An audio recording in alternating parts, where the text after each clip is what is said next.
Coming at you live from the playroom, this is Sophia with the Decoded Arena, and let's talk about night 2 of the NBA Cup. I'm not even going to talk about the Suns versus OKC because that game was just incredibly embarrassing. The Suns should be ashamed of themselves. They lost by 49 points.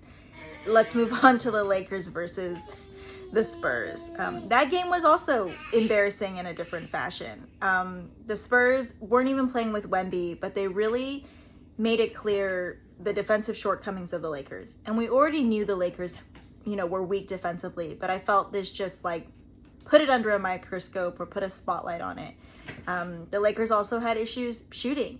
This is where you really see the lack of depth come through as a problem. And the Spurs were just so athletic. They also had their missed shots, absolutely. At one point it became this live by the three, die by the three. And it's funny because that used to be such a thing, but now everyone plays, everyone's shooting threes. So it's a little bit different. But there was definitely a period where both the Spurs and Lakers were missing. And when the game becomes like that, it becomes a bit hard to watch because where's the passing? Where's the action in the paint? Where's the post-ups? Where is this team game of basketball rather than who's open and who can shoot the three? That being said, seeing Marcus Smart come back and get hot and try to breathe life into the team was nice to see. And it was nice that he didn't flop.